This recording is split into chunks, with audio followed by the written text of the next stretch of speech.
Exclusive. Correction officers on Rikers are at a breaking point, describing daily violence amid a staffing crisis, and they are only talking to investigative reporter Sarah Wallace. And we do have to warn you, some of the images you're going to see are disturbing. You have to prepare like you're going to war. This correction officer works in the Rikers jail known as RNDC. I'm very worried it's not going to work. It can't continue like this. It's not going to work. This one works in the jail known as AMKC. The violence is higher than I've ever seen it in the years I've been in the department. And this CO assigned to OBCC. 3 officers in 3 different jails with identical tales of daily trauma. This 15-year veteran says she personally saw 2 attacks in recent weeks. Slashings and stabbings doubled from 123 in 2020 to 247 in 2021, and there's no sign of it slowing down. We obtained 22 incident reports from a 2-day period in February. The last incident was a gang-related fight, and we called for a probe team. Probe team being 4 officers and 1 captain. Call for help and no one will respond.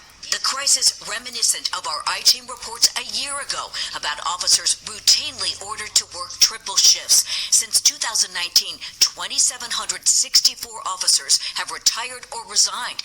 The only academy class in 3 years started in January with 75 officers, and 2,000 COs were out on sick leave that month, largely from COVID.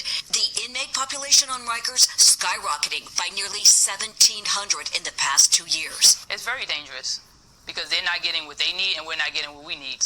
We have no staff to provide services to the inmates. And frustrated inmates are often dangerous inmates. The impact is lawlessness, is destructiveness, it's just crazy. Every inmate has multiple weapons. They kick out the windows in their cells, use those. Anything that they could get their hands on, they make a weapon out of.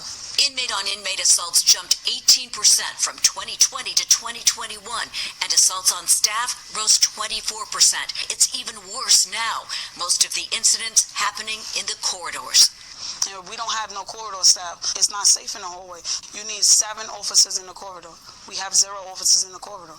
Union President Benny Bosio. We need like 2,500 more officers to make everyone safe so that inmates could get their mandated services and our officers could have normal life. When we asked the new mayor about hiring, he deferred to his new commissioner, Louis Molina. And if he determines we need more, we're going to get more. In a statement, Molina wouldn't be specific, saying in part, "I am with our officers who have endured unimaginable hardships due to COVID and the neglect and mismanagement under the previous administration. I am doing everything I can to ensure that our jails are properly staffed and safe for everyone." You got to prepare yourself. You got to prepare your family. I told them if I die, everything is already paid for. You really think you might die there? Yeah. There's no one there to help you. Molina will be laying out his budgetary priorities to the city council.